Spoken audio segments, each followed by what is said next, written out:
अब हम लोग ब्रह्म सूत्र पर आ जाते हैं। मैं अलका के बारे में एक बात कहना चाहती हूँ, हाँ बिफोर आई से एनीथिंग।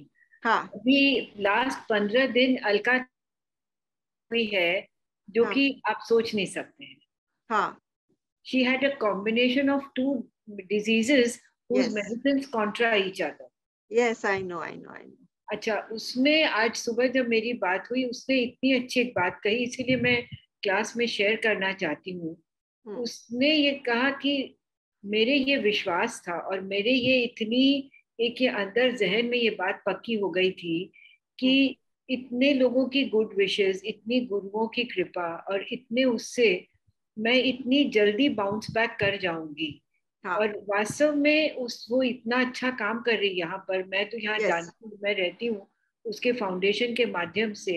और राइट। लोग ऐसे फाउंडेशन के लिए कभी नहीं अपनी जगह को छोड़ते। वो तो केवल उसमें किस तरह से हम पैसा बना सकते हैं, क्या कर सकते हैं, ये ध्येय रखते। तो मैं बोलती हूँ आज अलका एक मिसाल है एक वास्तव मिसाल में। बिल्कुल, और जिस तरह इस से तरह उन्होंने से अपने आप को ठीक करा है वो भी एक मिसाल है। बिल्कुल और बिल्कुल सेल्फलेसली डिसहार्टन नहीं होना है नहीं, कभी भी, कुछ कभी भी भी, सर्कमस्टेंसेस आए। बिल्कुल। वो उसने कहा कि मैं 15 दिन तक या तो खुद अच्छा म्यूजिक सुनी या हाँ अच्छी वार्ता सुनी या मैंने आराम किया। तो आप देखिए कि सेल्फ हीलिंग और सबकी इससे यस किस तरह से आदमी एब्सोल्युटली माने बीमारी को भी ओवरकम कर सकता है। ये बिल्कुल। मैं सबसे शेयर करना चाह रही थी। हाँ बहुत अच्छा आपने किया। और मैं आपको ये बताना चाहती हूँ that if a person normally how much a person makes an effort to reach his goals in life, if a person does that much work for 1 week for self-realization, he will become self-realized. He will become self-realized. ये मैं आपसे कहना चाहती हूँ। अब देखिए, असल में हम सब लोग अपनी टेम्पररी उपाधियों को और पदों को लेकर के पकड़ करके बैठे हैं। वो टेम्पररी उपाधि जो हमको एक पद मिला हुआ है अपनी ऑर्गेनाइजेशन में या अपने घर में, वो हम छोड़ना नहीं चाहते।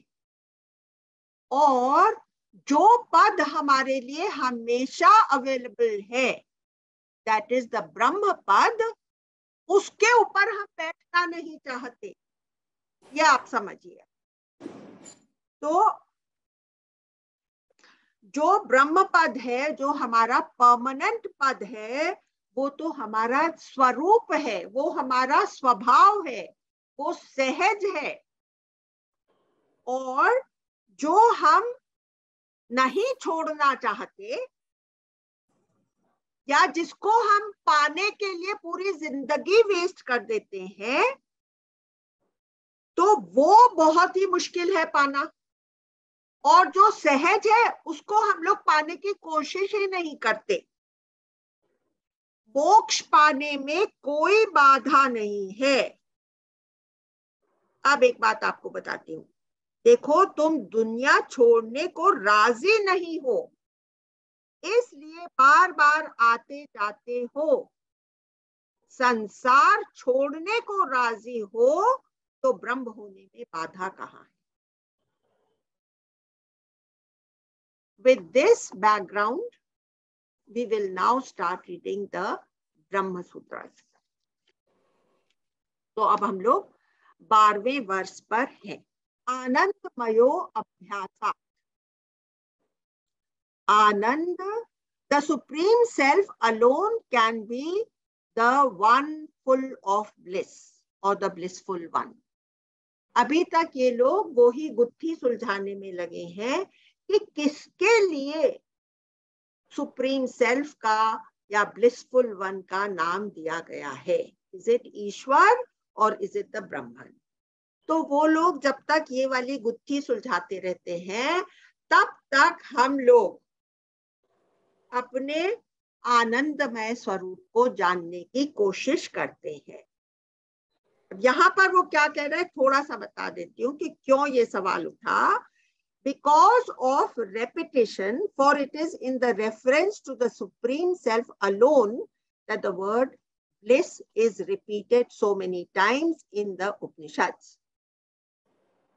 Who indeed would inhale or exhale in this bliss were not there in the supreme space within the heart. Who indeed would inhale or exhale if this bliss were not there in the supreme self within the heart. अगर हमारे heart के space में bliss naturally innately नहीं होता, तो अगर हमारे जीवन में बहुत ज्यादा कठिनाइयां आ जाती हैं, तो हम इनहेलेशन और एक्सहेलेशन करना बंद कर देते। लेकिन क्योंकि हमको अपने स्वरूप का या सहज स्वभाव का एहसास कहीं भीतर होता ही है, इसलिए हम कोशिश करते रहते हैं कि हमारी जिंदगी एक्सटेंड हो और हम उस ब्लिस का अनुभव करें। अब आपको मैं एक एग्जाम्पल देती हूँ। एक आदमी समझ लीजिए कि रोज कह देता है, मेरी तो जिंदगी खत्म कर दो, मेरे को तो बहुत दर्द है बॉडी में, ये है वो है। तो तुम उससे कहो कि अच्छा ठीक है, तुम तो ऐसा कह रहे हो, लेकिन तुम देखो कि तुम्हारे अंदर की जो लाइफ है वो अपने आप को खत्म करने को तैयार है क्या?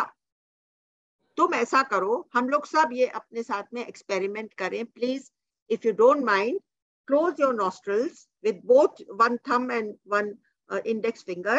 Just close it and then see what happens.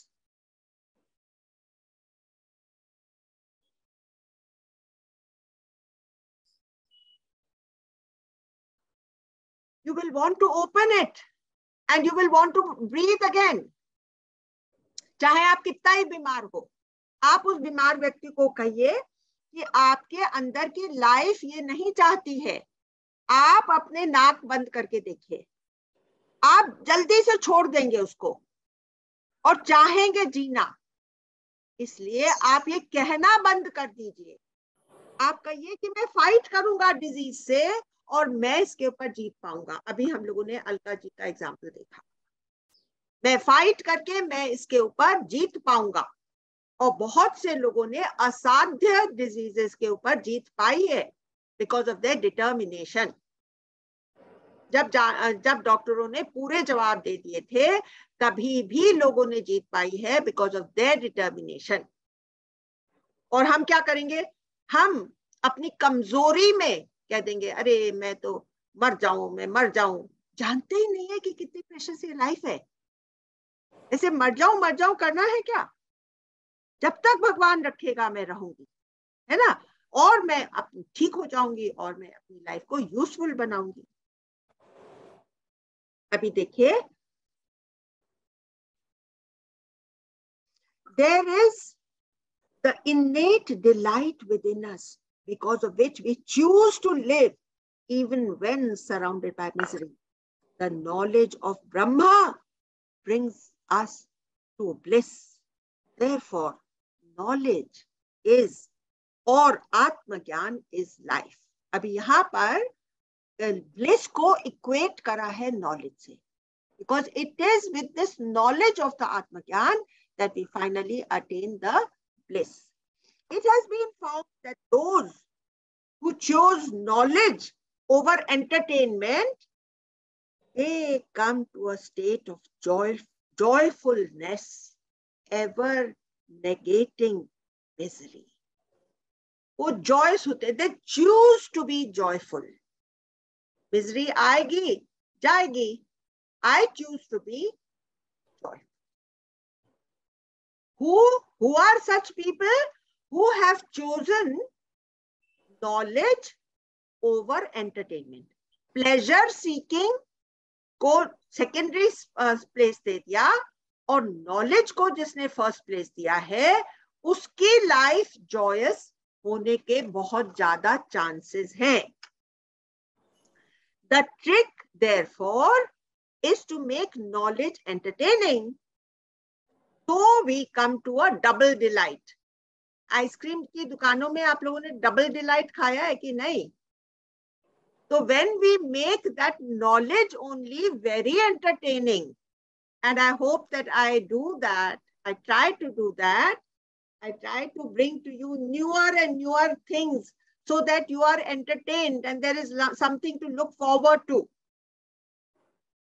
So the trick therefore is to make knowledge entertaining, so we come to have a double delight. ठीक है? अब हम लोग क्या करेंगे कि हम लोग 13, 14 और 15 वर्सेस को एक साथ में कर लेंगे और फिर उसको ओपन अप कर देंगे। तो 13th वर्स है, विकार शब्दान्नेति चेन्न प्राचुयति। विकार शब्दान्नेति चेन्न प्राचुयति। If it be argued that the blissful one is not Brahma, owing to the use of the suffix denoting modification, we say no, for the word is used in the sense of abundance. So here I want to invite you to feel your all expansive Krishna consciousness, which is totally abundant, expanded and abundant. Alka ji ने realise करा कि she can give so much. अभी उनको पैसा नहीं बांटना है, उनको ज्ञान बांटना है, कितने लोगों का फायदा करना है। तो उनका एक संकल्प आज इतना ज्यादा काम आ रहा है ना?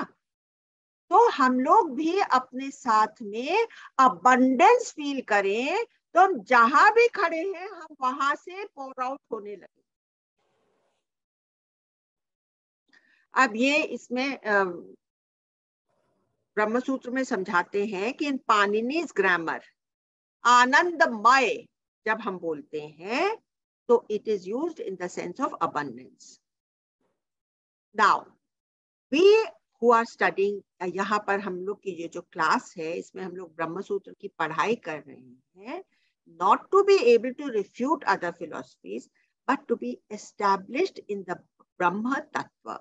So let us take the word Anandamay and dwell on it. Do you agree with me? मैंने थोड़ा सा एक अलग रूट अपने आप को दिया है ब्रह्म सूत्र को करने के लिए। मैं इस बात के ऊपर ड्वेल नहीं कर रही हूं कि कौन सी फिलॉसफी को रिफ्यूट किस तरह से करना है, मैं केवल उसके तत्व पे ज्यादा ड्वेल कर रही हूं। I am just expanding the essence of the Brahma Sutra, because the Brahma Sutra's main goal is to be established, is to establish the devotees in the Brahma Tattva. Therefore, I have discarded the grammar, the refuting of this philosophy with that and stuck to the essence. So 13th हो गया, अब 14th ले लेते हैं। 14th is तद्धे तुव्यपदेशात् च। तद्धे तुव्यपदेशात् च, for the further reason that Brahma is indicated as the source of bliss. Here they are still referring to the Anandamaya being the same as the Anandayati, both meant to be expressing abundance of bliss or bliss in plenitude. And 15th verse is mantra varnit kimeva cha giyate. And the very Brahman spoken of in the mantra is declared in the Brahman portion explaining the mantra. The blissful one must be the Supreme Self. For this additional reason, after commencing with the sentence, a knower of Brahman attains the highest, that very Brahman is truth, knowledge, infinity. It is the source of all the elements. Therefore, the blissful one must be the supreme self. ये इसका meaning हो गया. And now we will take it. So now we are going to work at how to arrive at this great bliss. तो बृहदारण्यक उपनिषद में अंत में एक बहुत ही इंपॉर्टेंट श्लोक आता है. वो है आत्मानं चेद विजानीयात् अयम् अस्मीति पुरुषः किमिच्छम् कस्य कामाय शरीरम अनुसंज्वरेत. क्या बोल रहे हैं? When one becomes enlightened, realizes that we are not this body and mind, we are the source, the self directly, then desiring what? Kimicham. Desiring what? And for whose sake? Kasya kamaya. Will one continue to suffer with the body and the mind? Shariram anusangjwaret. Alka ji ने I am sure ये अपनी body को अलग कर दिया और ये अपने विल पावर को पकड़ लिया. ठीक है, तो वो उनकी सफरिंग जो है बिल्कुल रिड्यूस हो गई. ये बात है. तो बोल रहा है कि कौन ऐसा चाहेगा, जब एक बार रियलाइज कर लिया कि मैं बॉडी नहीं हूं, मैं माइंड नहीं हूं, तो किसके लिए, for whose sake will I continue to suffer with the body and the mind? For whose sake? I am not this body, the body में we have to suffer for a few more days. तो इसमें 4 aspects होते हैं which are to be understood. तो पहले number का क्या है, हमको ये ज्ञान होना चाहिए कि we are not the body. और फिर हमको भोग निषेध, भोगने की इच्छा ही नहीं होती ना, भोगने की इच्छा ही नहीं होती. What is to be desired at the worldly level? तो मैं आपको ये बताती हूँ कि ये जैसे मैं श्लोक कर रही थी और यहाँ पर आप लोगों के साथ शेयर भी करना चाह रही थी, तो इसके ऊपर ड्वेल करना पड़ता है ना, to be able to share it with you.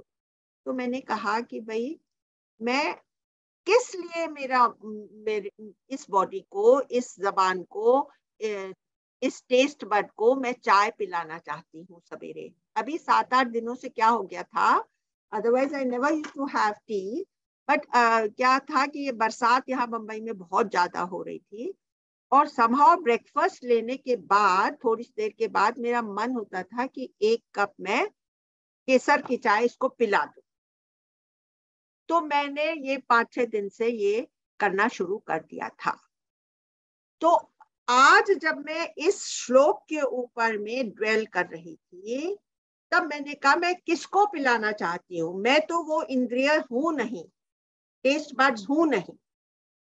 And then when the fellow asked me कि आपके लिए चाय बना दूं क्या, मैंने कहा नहीं, आज मैंने डिसाइड किया है कि मैं नहीं लूंगी. You understand? तो जैसे जैसे ये हमारे अंदर और पक्का होता जाएगा, तो हम अपनी सभी चीजों के ऊपर जीत पा सकेंगे. फिर मैंने सोचा ये जो शब्द मेरे अंदर से निकले हैं, are they reflecting a deep calm within? ये वाले चाय के बारे में नहीं, एक और कोई कॉन्टेक्स्ट में जो कुछ भी मैंने जवाब दिया और जिस तरह से जवाब दिया, so I started reflecting on them. Are they reflecting a deep calm within me? How could I have answered the same thing, reflecting that deep calm? तो ये सब आजकल मेरी प्रक्रिया चल रही है.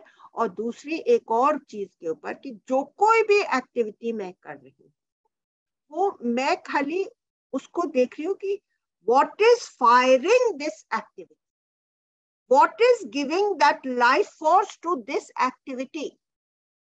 ये मेरा ध्यान हो रहा है आजकल. तो बोलता है कि भोग निषेध, भोगने की इच्छा ही ना हो. What is to be desired? Nothing worldly. अगर मैं वो चाय पी लेती हूँ तो उसका टेस्ट कितनी सी देर रहता है, कुछ सेकंड. उसके लिए मैं क्यों, किसके लिए? नेक्स्ट सवाल है किसके लिए? जो पर्सन एंजॉय करता है वह तो मैं हूं ही नहीं, फिर किसके लिए? This is the negation of the individual enjoyer. You understand? And then the fourth step in this ladder of arriving at Aham Brahmasmi, in this ladder, the fourth step is Jivan Mukti. जीवन मुक्ति में शरीर है, वह प्रारब्ध से चलता है, पर दुखों के ऊपर उठ गया है. ठीक है.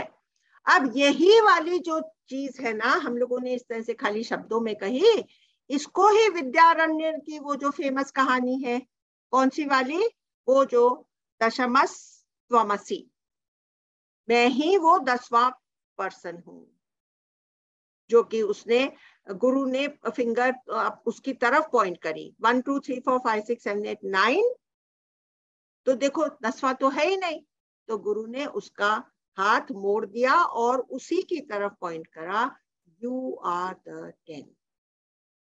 तो उसने क्या किया, उसकी दृष्टि इनवर्ड्स कर दी और उस प्रोसेस में उसको आत्मज्ञान हुआ. तो इसमें देखिए, इस कहानी के जो स्टेप्स हैं वो बड़े इंटरेस्टिंग है कि पहले तो उनके अज्ञान था कि भाई हमारा एक फ्रेंड खो गया, ये उनकी इग्नोरेंस थी जो कि उन्होंने बिल्कुल अच्छी तरह से पकड़ ली थी और रोना शुरू कर दिया था.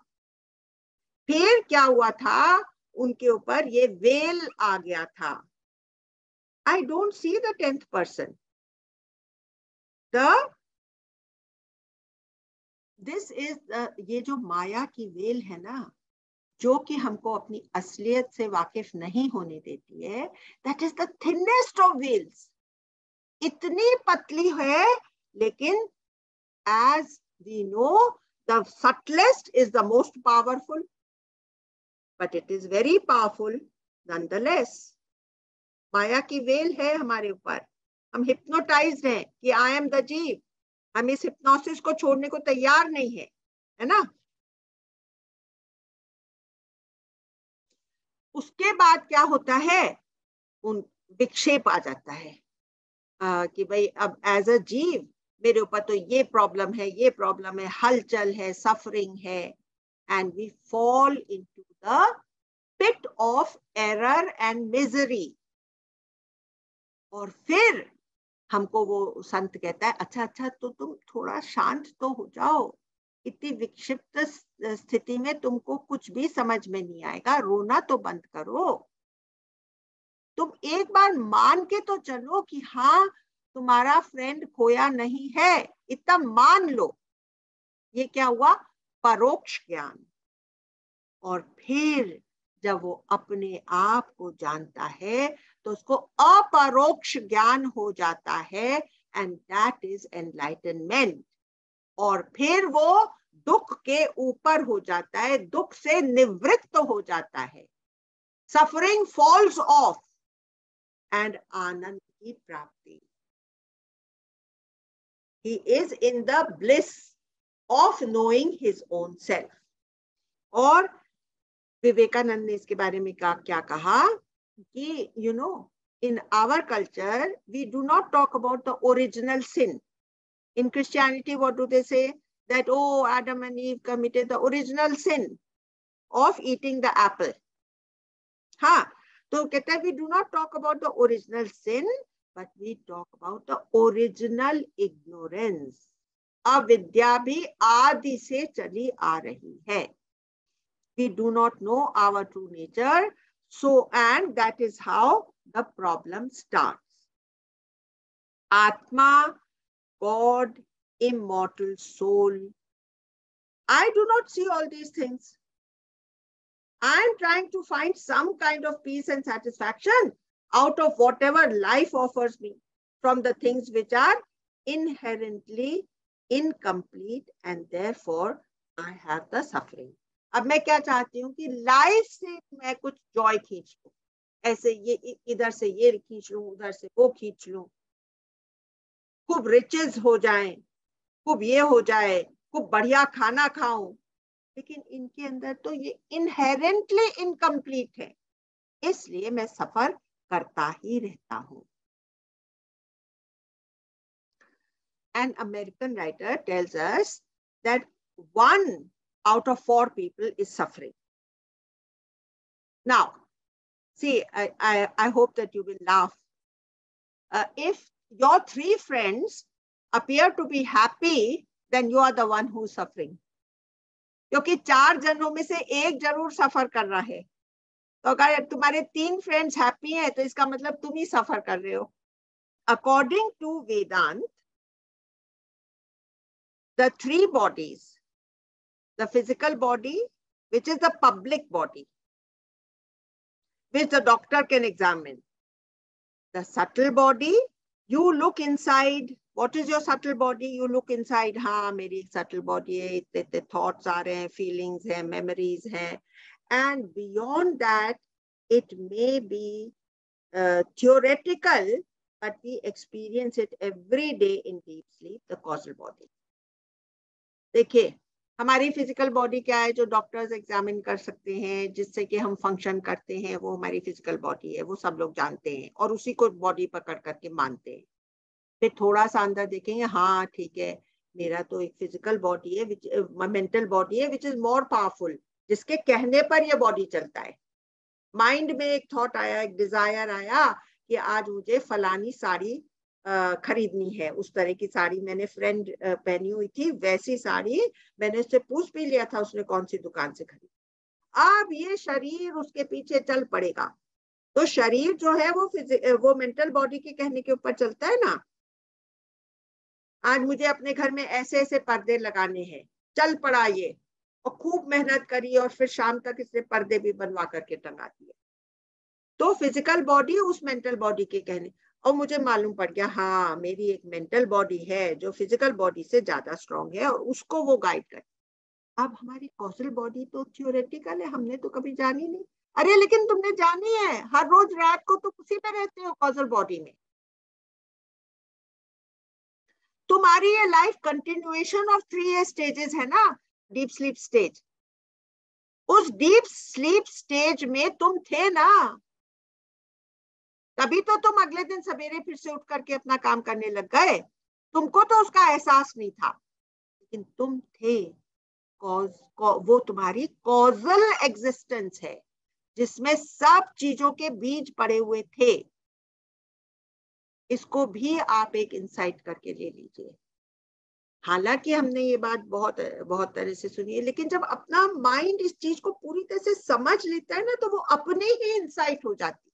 तो अब आप लोग का माइंड इस चीज को समझ लिया है कि नहीं, कि कैसे वो कॉजल बॉडी है जो कि जिसमें सब चीज के बीज पड़े हुए रहते हैं. वो बिल्कुल झीनी है, बहुत बारीक है, इसलिए वो मोस्ट पावरफुल है.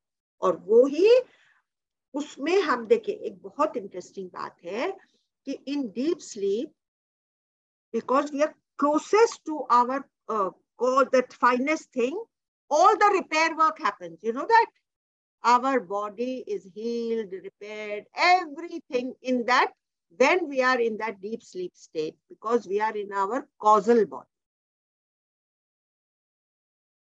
और जब हम सवेरे उठते हैं तो रिन्यूड एनर्जी लेकर के वो सारे बीज फिर से फलित और पुष्पित हो जाते हैं, और फिर हमारा वेकिंग स्टेज चालू हो.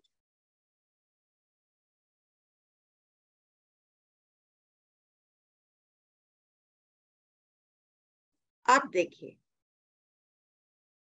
एक और इंटरेस्टिंग बात है कि अगर मैंने कोई चीज एक्सपीरियंस करी तो वो मुझसे अलग है,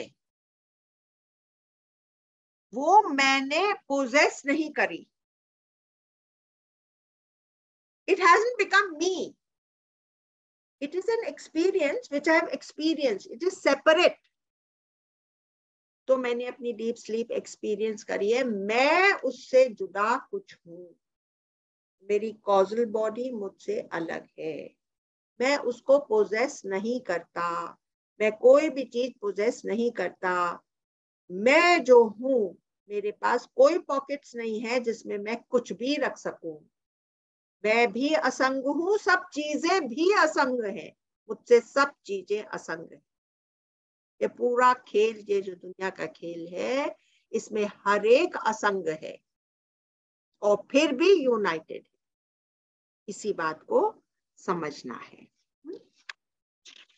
अब हम लोग आ गए हैं, वो जो मैं आप लोगों से कह रही थी, थोड़ा सा एग्जैजरेट कर रही थी, खाली आप लोगों को एक्साइट करने के लिए। कोई ऐसे मिरेकल नहीं घटित होएगा यहाँ पर, लेकिन मैं आपको आपके साथ में थोड़ा चिंतन करना चाहती हूँ, कॉन्टेम्पलेशन। ठीक है? अभी देखिए हमारी लाइफ चल रही है और लाइफ के साथ साथ क्लॉक भी टिक कर रही है, टाइम भी गुजरता जा रहा है। The clock keeps ticking, but that means nothing. Don't stretch into the next minute. ये देखिए, ये एक बहुत बड़ी आपको एक आइडिया, एक पॉइंटर दे रही कि don't stretch into the next minute. The next action, the next thought, the next feeling, none of this. No next. यहाँ पर बैठे हैं, सब चीजों से फ्री हो जाइए। No next. Let clock tick, but you are frozen in the present moment. Just keep yourself here in this present moment. The now becomes long if you are waiting for something to happen. Just be in the freshness of the present moment. अब देखिए, you may live to be 100 years, but in those 100 years, you may not have spent a half minute on thinking about your true reality or your consciousness. तो इसका मतलब कि वो 100 साल की जिंदगी आपकी बर्बाद चली गई। Because the only time that you have contemplated on your consciousness is when you have truly lived.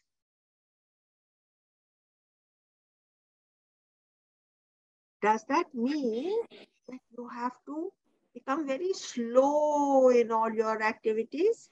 No, not at all.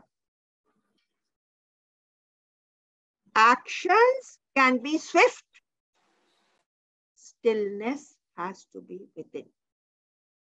यहाँ देखिए, जो कि कृष्ण भगवान की वो गुत्थी है गीता में, जो वो कहते हैं अकर्म में कर्म और कर्म में अकर्म। यहाँ पर इस तरह से समझने से वो एक बहुत बड़ी गुत्थी सॉल्व होती है और ये एक मिरेकल है। सच्ची मेरे लिए तो ये मिरेकल है, क्योंकि now for the first time I understood what Krishna Bhagwan was saying when he said akarma mein karma. So I am established in my Atma Tattva, which is unmoving, unchangeable, only still. And I am functioning with the Chidabhas. तो अकर्म में कर्म हो जाता है और कर्म करते हुए हमको अकर्म में ही स्थित रहना है। Action is having in the body, but you will realize that the body, when you realize that the body is separate from you, and you are in your own stillness, then you can say with Krishna कि कर्म अकर्म में कर्म हो रहे हैं और कर्म के भीतर अकर्म, सब कुछ करते हुए हम अपने आत्म तत्व में टिके हुए हैं, तब हम ये बोल सकते हैं कि अकर्म में कर्म है और कर्म में अकर्म। अगर ये एक्टिविटी के साथ साथ आपने ज्ञान सुना हुआ है और आप सवेरे और शाम अपने आप को 5-5 मिनट दे रही हैं अपने आप को अपने एसेंस में डिप करने के लिए, तब आपको उस मूवमेंट के भीतर भी अपनी स्टिलनेस अलग से महसूस होगी और तब आप कह सकती हैं, तब तक आप कह नहीं सकती हैं कि मुझे कर्म में अकर्म दिखता है और अकर्म में कर्म दिखता है। तो जब आपने अपने आप को इस साधना से गुजारा है कि आप एक कर्मयोगी होने के बावजूद अपने एसेंस के ऊपर 5 या 7 मिनट सवेरे और शाम टिकती हैं, काम शुरू करने के पहले और काम खत्म करने के बाद, शाम को संध्या और प्रभात की वेला, दोनों टाइम आपने अपने साथ इस चीज का कॉन्टेम्पलेशन किया है, तब आप ये बात समझ सकेंगे। तो most of the time we will say कि भाई the life is too chaotic. हम लोग को तो ये भी लग रहा है कि कृष्ण भगवान कहाँ से गीता में ये युद्ध के मैदान में कहाँ से गीता की बात निकाल करके लाए हैं कि जो सत्य है वो कभी असत नहीं हो सकता, जो असत है वो सत्य नहीं हो सकता। ये सब क्या बात कर रहे हैं? लेकिन कृष्ण भगवान जानते थे कि बिना ये समझाए उसके मेंटल कोई भी गुत्थी सुलझ नहीं सकती। तो हमारी लाइफ भी उलझी हुई है क्योंकि हमने तत्व को नहीं समझा है। ये हम लोग समझने को जल्दी से तैयार नहीं होते। हम इतना बिजी हो जाते हैं in that which is urgent, which is surrounding me, कि हम अपने आप को what really matters we do not give it any time. So what is this whole thing amounting to? When you can be conscious of your own consciousness. It is like consciousness being conscious of its own consciousness. Consciousness being conscious of its own consciousness. Be like this for the rest of the day. You will have a most fascinating experience. सवेरे इस तरह से दिन को शुरू करो और and continue to be like this in this frame.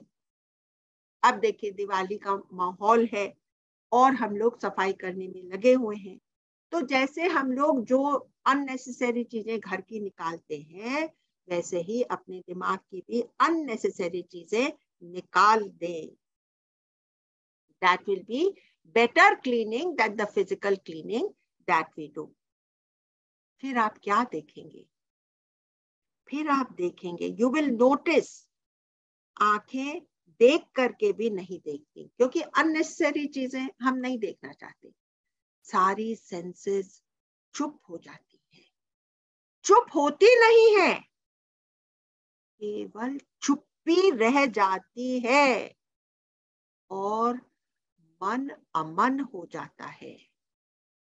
जैसे कोई इस वास्टनेस के भीतर से देख रहा है, ऐसी गहन शांति जिसको नापा नहीं जा सकता. अब मैं आपसे कह रही हूं कि आप अभी अपने आप को इस गहन शांति में डुबा दीजिए.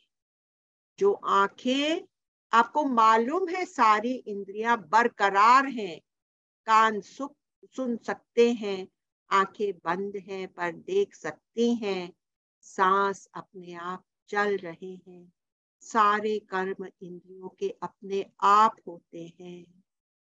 हम प्रेजेंट मोमेंट में नेक्स्ट की कोई आशा लेकर के नहीं बैठे.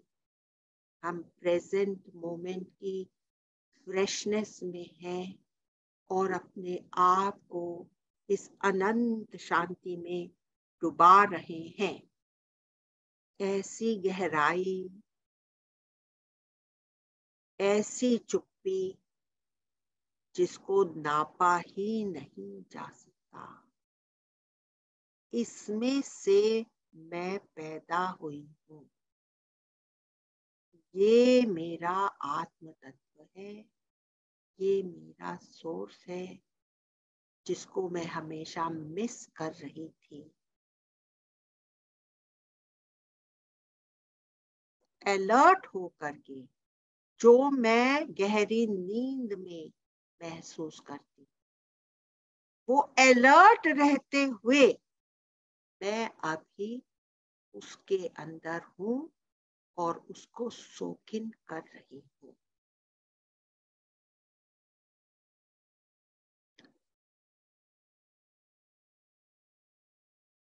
एक गुरु ने पूछा कि भाई कौन है जो इन आंखों के पीछे से देख रहा है ना?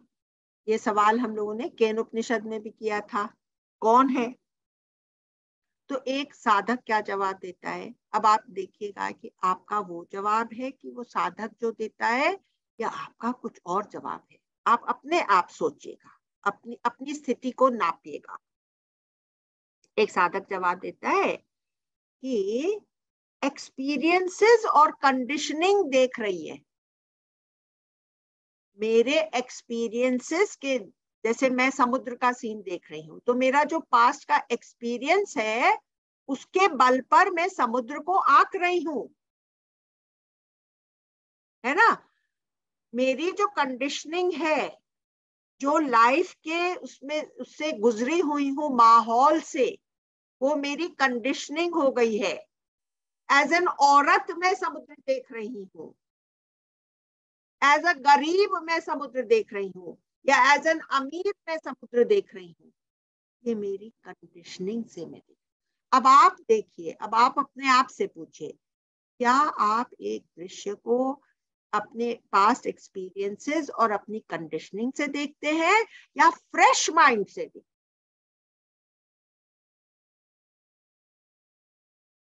देखिए, हम लोग मोस्ट ऑफ द टाइम कुएं के मेंढक बने रहते हैं।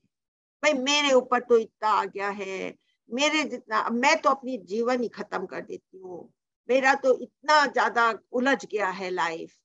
अरे तुम जाकर के देखो तो सही, कितने लोगों को क्या क्या फेस नहीं करना पड़ता है वर्ल्ड में। अपना दायरा, अपना पर्सपेक्टिव, करेक्ट पर्सपेक्टिव तो लाओ। हम लोग सोचते थे ना, अरे कोरोना में देखो तो हम लोग घर में कैद हो गए। क्या ये इतना खराब था कोरोना का काल? इसकी अच्छाइयां भी तो थी ना। सेकेंड वर्ल्ड वॉर में हम लोगों ने, हमारे पॉलिटिशियंस ने डिसाइड किया था कि हमारे सैनिक जाएंगे वर्ल्ड वॉर में ब्रिटेन की मदद के लिए, ठीक है? मालूम है हमारे यंग बच्चे क्या सोच करके गए थे? क्या उनको कहा गया था, अरे तुमको एक जॉब मिल जाएगा वहां पर? अब उस समय हम लोग बहुत ज्यादा गरीब नेशन थे और हम लोग के पास में खाने को भी नहीं रहता था, तो नए, तो ये यंग बॉयज गए थे एक नए जॉब की तलाश में, और उनको कहां पर फेंक दिया था? ट्रेंचेस में, without shoes, without clothes, proper clothes which they should have been given, in the cold, without shoes. And where were they? After all, ये तो भारत के लोग हैं, हिंदुस्तान के लोग हैं। इनको तो फर्स्ट जो लाइन ऑफ अटैक को झेलने के लिए हमारे युवा खड़े हुए थे। उनके ऊपर क्या बीत रही थी? अब हम अपना ही सिर पीटते रहते हैं, अरे कोरोना हो गया, हमको इतनी तकलीफ है। अरे क्या तकलीफ है?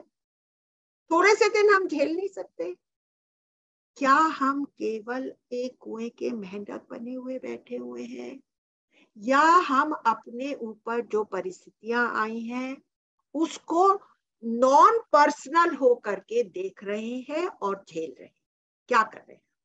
तो गुरु क्या कहता है? पर उन अनुभवों और कंडीशनिंग को जानने वाला कौन है? कौन है जो आंखों के पीछे है?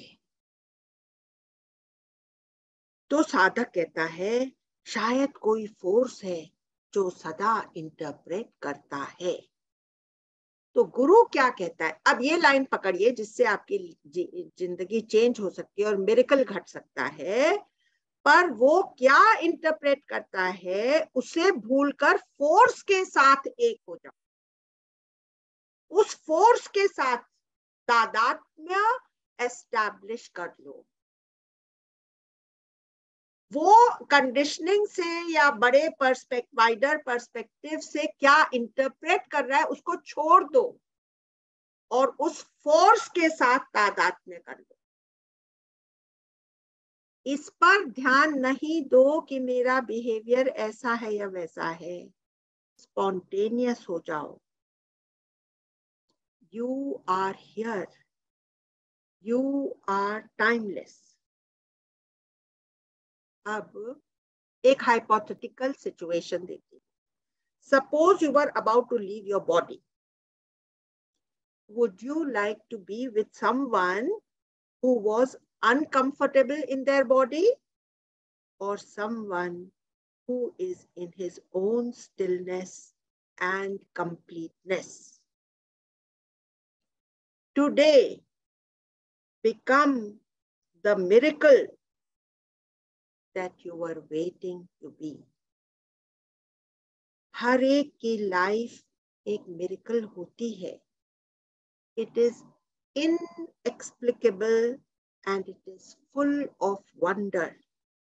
तुम चीजों की बारीकी पर ध्यान दोगे तो तुम्हारे अंदर एक इंफिनिटी खुल जाएगी. Don't be afraid of your own magnificence. मन की बातों के ऊपर ध्यान नहीं देना. मन कभी यूं गुलंट खिलाएगा, यूं गुलंट, उसको छोड़ दो. Simple pointers, simply applied. हम सबको रिजल्ट मिला है. इन सेशन से हम सबको रिजल्ट मिला है. हमने अपने अंदर चेंजेस देखे हैं. हम अब एक ऊंचे धरातल पर रहना सीख गए हैं.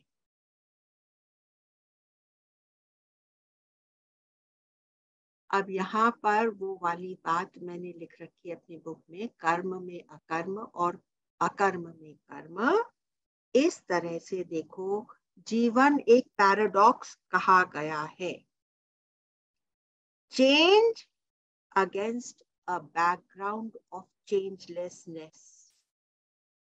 It is not a fleeting experience.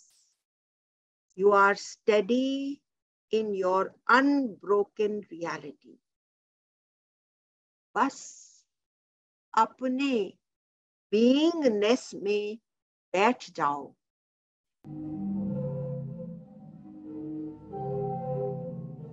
Can you hear this music? Yes? Can you guess who is playing this? Let me show you. Can't see? The wave. But there it is. The waves. Who is playing? Yes, this is the sea which is playing this beautiful music. Don't believe it? But it is the truth. This is an sea organ that is located in Zadar, Croatia.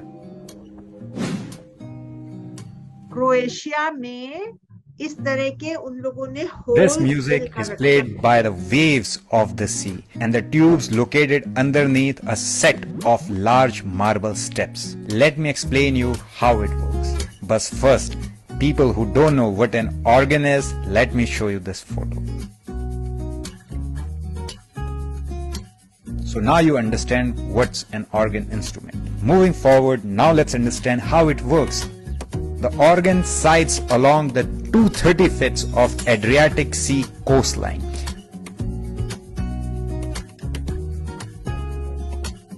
Each step contains 5 pipes that are installed into the cement and produces completely different chord. Narrow channels connect them all, so the wave crushes into the steps and the water pushes air through these pipes. and creates a unique whistling sound that you can hear from these holes. Most interesting part, since no wave is ever the same, those particular notes may never be heard in the same sequence again. So which you heard was the first and the last time. Nature is amazing. It's just beautiful. That's why I love Ayurveda. I love natural therapies because I have seen so tremendous results of it. Love nature. Try to consume minimum resources of the earth and nature is gonna amaze you. और देखिए हमारे यहाँ भी जब बड़ी बड़ी buildings बन रही होती हैं, उनके खिड़की दरवाजे नहीं लगे रहते, तो अगर आप उस साइट पर जाएं तो आपको म्यूजिक सुनाई पड़ेगा। वो इस तरह के जो होल्स बने हुए होते हैं विंडोज के, उसके अंदर से जो हवा पास होती है तो वो कृष्ण की बांसुरी होती है। तो let relax in life, let nature amaze you every minute, let every wonder which unfolds itself in your life, let it amaze you. अच्छा तो ये ऐसे भी कर सकते हैं, अच्छा तो ये ऐसे भी पैतरा बदल सकते हैं, सब चीज से अमेज हो जाइए। आप थोड़ा सा अलग हट करके आप अपने ब्रह्म की कुर्सी पर बैठ करके सारा नजारा देखिए, and then take care of your life's activities as the first bird also, but have that music, that tranquility, that joy as the second bird also. Krishna भगवान कह रहे हैं दुर्योधन को, जब उन्होंने अपना विराट स्वरूप रिवील करा, यह देख गगन मुझ में लय है, यह देख पवन मुझ में लय है, मुझ में विलीन झंकार सकल, मुझ में लय है संसार सकल, अमृतत्व फूलता है मुझ में, संघार झूलता है मुझ में। अंबर में कुंतल जाल देख, पद के नीचे पाताल देख, मुट्ठी में तीनों काल देख, मेरा स्वरूप विकराल देख। पड़ जाती मेरी दृष्टि जिधर, हंसने लगती है सृष्टि उधर, मैं जब ही मूंदता हूँ लोचन, छा जाता चारों ओर मरण। तो इस तरह से ये लंबी कविता है, लेकिन ये दिनकर जी की लिखी हुई है रश्मि रथी ने, और हमको अपने साथ बैठ करके अपने आप की एक्सपैंडेडनेस को जानना है, क्योंकि जो कृष्ण की रियलिटी है वो ही मेरी रियलिटी।